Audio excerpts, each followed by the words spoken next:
Zep, bonjour, vous êtes genevois, vous avez 25 ans et pourtant vous avez déjà reçu le Grand Prix de l'humour au récent festival de Sierre, le Grand Prix de l'humour de la bande dessinée. Puis vous venez de publier votre deuxième album, le deuxième tome des aventures de Titeuf. Alors on va le regarder ensemble dans quelques instants, mais tout d'abord un mot peut-être sur votre parcours. Comment est-ce que vous êtes arrivé à la bande dessinée? Bien, j'en ai fait depuis que je suis gamin, je pense. Et j'ai fait une formation d'école d'art décoratif à Genève. Et là, j'ai déjà commencé tout de suite à essayer de placer des dessins dans la rédaction. Dans les rédactions, c'est la première étape. Arriver à avoir des dessins régulièrement dans la presse. Mais c'est pas facile, c'est quand même assez exceptionnel. On va découvrir, voilà, on découvre là un document qui est effectivement un document exceptionnel, puisque c'est votre première planche, la première planche publiée de Zep. C'était dans le Courrier de Genève, c'était en janvier 1983, je crois.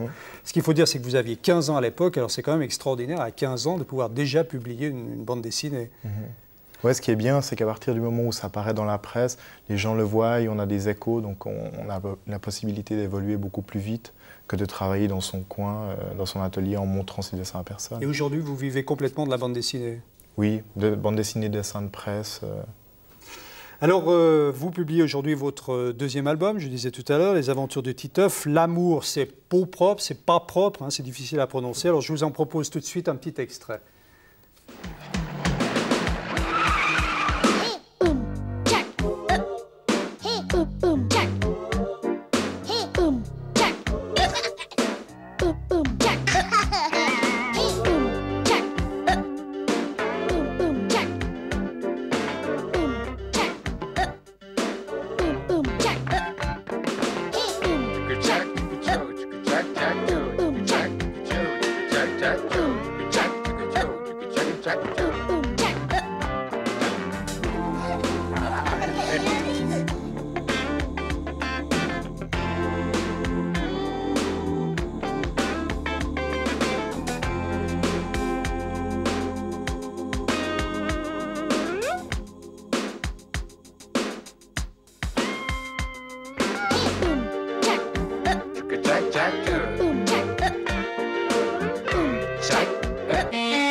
Voilà le petit frère, un commentaire, Zep, sur cette histoire. C'est une des 48 histoires, je crois, de votre album. Bon, bah, comme la plupart des histoires, elles viennent d'abord de souvenirs d'enfance. Et puis, Titeuf s'intéresse en premier lieu à tout ce qu'il ne comprend pas. Donc, j'essaye de me souvenir ce que je pensais des capotes quand j'étais petit. C'est vrai que c'était un mot obscur, je n'arrivais pas à comprendre très bien. Alors justement, est-ce que vous pouvez nous dire dans quelles circonstances est né ce personnage de Titeuf? Oui, il n'est pas né d'un coup comme ça. Ça s'impose tranquillement, un personnage. J'ai travaillé plusieurs années dans le journal Spirou à Bruxelles et là, il fallait faire beaucoup de personnages de second plan pour la série que je faisais à l'époque. Et tout d'un coup est venu Titeuf. Je me suis dit, bah, celui-là, il est bien, je le garde pour en faire une série une fois. Et puis voilà, quelques années après, j'avais envie de raconter des souvenirs d'enfance. Et puis Titeuf est né comme ça. Voilà, Titeuf. Alors, Titeuf, est-ce que c'est un peu Zep quand il était plus jeune? Est-ce que c'est une sorte d'autobiographie? Une sorte. Il y a une grande source d'inspiration de ma propre enfance, mais aussi de tous les enfants que je vois maintenant. Et puis, tout ce qui se passe aujourd'hui, je peux imaginer comment je le comprendrais si j'avais 7 ou 8 ans maintenant. Alors vous le faites très bien, avec un ton très juste, et puis vous jouez aussi beaucoup sur le décalage entre le langage des adultes et la compréhension des enfants. Alors est-ce qu'il y a un peu derrière une critique de l'éducation, une critique de l'enseignement actuel? Non, je crois que ça ne va pas si loin. Enfin, moi, je m'amuse simplement avec ça, parce que c'est vrai qu'il y a tellement de mots compliqués pour des enfants qu'on peut en faire plein de choses. Les capotes, c'en est un bon exemple, parce que ça veut dire plusieurs choses. Et puis quand on est enfant, on n'imagine pas toutes les significations que ça peut avoir.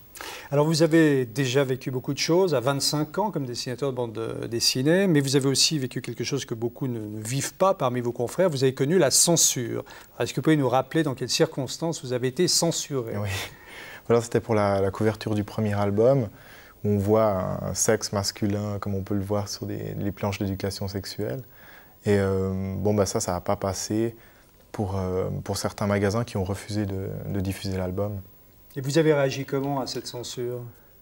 Bon, ça ne m'a pas terriblement étonné parce que ça m'est déjà arrivé plusieurs fois pour des choses, pour des petites choses comme ça, on ne pense même pas parce qu'on a tellement l'habitude de voir ce genre d'image que bon, bah, je n'ai pas pensé que des magasins pourraient refuser de le prendre.